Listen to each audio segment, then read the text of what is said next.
E aí pessoal, tudo bem com vocês? Aqui é o professor Antônio para mais uma aula de geografia nesse nosso período de aulas online, tá bom? Nosso assunto de hoje, nosso conteúdo é a economia global, um pouco da sua formação, um pouco das suas características e alguns conceitos que perpassam aí esse tema da economia global, como o conceito de globalização, que é um conceito que a gente já discutiu em sala de aula, por exemplo, tá? Então, como essa economia global ela se sustenta, né? Ela está sustentada a partir de uma grande rede composta por fluxos e pontos diferentes, integrando os mercados em escala mundial. Então, vamos lá, vamos aos pouquinhos. Economia global é o termo empregado para para os fluxos econômicos, né? E como esses fluxos eles se difundem espacialmente entre as diversas economias. Então, são palavras complexas e vamos lá devagarinho destrinchar elas. Então, o que são fluxos econômicos? Vamos dar exemplos de fluxos econômicos para a gente poder entender isso. A gente tem distribuído pelos diversos países e diversos continentes do planeta centros financeiros econômicos. A gente tem os estados, que são os países, e a gente tem as empresas que são desses países. Essas empresas, elas, quando realizam trocas comerciais entre diferentes países, entre diferentes empresas, essas trocas comerciais, sejam nas bolsas de valores, por exemplo, seja na venda de mercadorias, seja na compra de dólares, na compra de euros, seja no investimento financeiro que uma determinada empresa faz em outra região, tudo isso são os fluxos econômicos. Deu para sacar aí? Então, como é que elas se difundem espacialmente entre os países? Isso a gente está falando dos fluxos econômicos. O que é que isso provoca? A economia global. Tá? Então, até a Primeira Guerra Mundial, por exemplo, era muito mais difícil, né, haver transações financeiras, transações econômicas entre diferentes países, entre diferentes continentes. Tá? Era possível? Sim, era possível.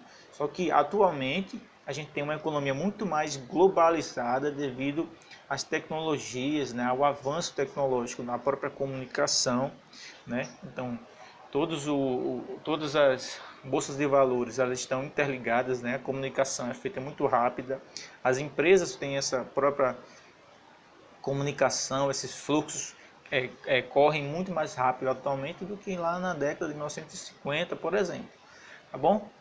Então, todo esse processo você pode observar que está ligado ao processo de globalização, a globalização da economia. Então, hoje a gente não fala de uma...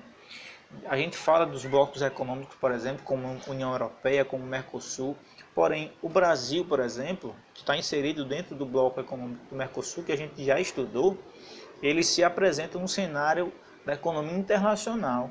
Ele tem que fazer trocas comerciais com outros países, não só aqueles países que estão vizinhos, como Argentina, Paraguai, Uruguai, mas ele faz trocas comerciais com os Estados Unidos, com a União Europeia, com a China, com o Japão, tá? Porque ele está inserido dentro de um contexto internacional. Isso vale para todas as nações, praticamente todas as nações do planeta. Pouquíssimas são as nações que não realizam trocas comerciais internacionais. Tá? Os bancos, né, eles hoje todos praticamente são bancos internacionais, atuam em diversos países. Tá? E a gente tem aí, né, em linhas gerais, a globalização econômica ela se estrutura em uma rede que envolve fixos e fluxos. Então, se os fluxos são essas trocas comerciais que a gente já falou, os fixos são os centros econômicos. Tá? Então, os centros econômicos eles são pontos onde circulam as mercadorias, capitais, investimentos e os empregos. Tá? São as chamadas cidades globais. Então a gente tem, por exemplo, no Brasil a gente tem a cidade de São Paulo. Ela pode ser considerada uma cidade global, porque ali na cidade de São Paulo está concentrada a Bolsa de Valores, o centro econômico do país está ali na cidade de São Paulo. A gente tem a cidade de Londres, que é uma cidade global, Nova York, Tóquio, Pequim, tá? Berlim. Então são cidades que esses fluxos econômicos internacionais estão a todo vapor ali. E elas são os fixos, tá? Então eu tenho o território brasileiro como um todo. Se eu compro uma mercadoria, pronto. Um exemplo um exemplo bacana para a gente ver. Lembra das compras dos respiradores que o Brasil fez à China? O avião veio para onde? Para São Paulo. Porque o São Paulo é o centro econômico do nosso país, tá bom? Então, essa economia global, ela se expande. A gente observa que, como eu já falei, até a Segunda Guerra Mundial, existia uma economia global, sim, mas ela era muito mais lenta. A partir do avanço tecnológico das comunicações, que essa é o mais importante, das telecomunicações, né? A gente tem uma expansão da economia global. E a gente tem um papel extremamente importante nesse cenário, que é o papel das empresas chamadas multinacionais. O que são empresas multinacionais?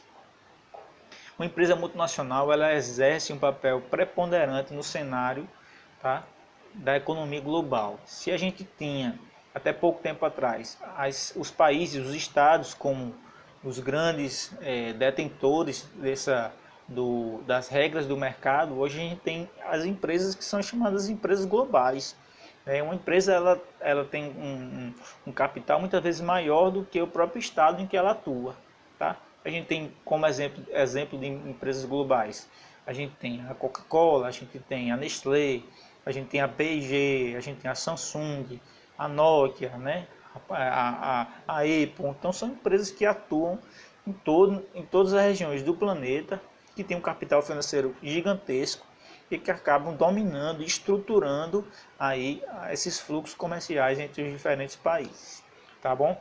Então, o que são empresas multinacionais? São aquelas que possuem sua sede em um determinado país, mas que atuam, né, tem um sistema produtivo, né, em diferentes países, em diferentes regiões. Por exemplo, a Coca-Cola. Né? A Coca-Cola é uma empresa americana, mas ela tem fábricas espalhadas pelo mundo. Tá? A Nike é uma empresa americana, sim, mas ela produz o tênis lá em Singapura, ela produz o tênis lá na China, na Indonésia. Né? Em busca de quê? Em busca de mercado de trabalho mais barato, de empregos, né? Em regiões que ela não precisa ter um custo elevado para produzir esses calçados, por exemplo, no caso da Nike que eu citei aqui, tá bom? Então, basicamente a gente falou como se estrutura, né, a economia global, o que são esses fluxos, o que são os fixos, o que são as empresas multinacionais, beleza? Esse é um resumão aí para a gente compreender um pouco da economia global. Vai lá, clica também no texto, faz uma leitura do texto, depois resolve as questões. Qualquer dúvida, entre em contato com a gente que que eu estou aberto aí a tirar suas dúvidas, tá bom? Valeu, um forte abraço, até a próxima.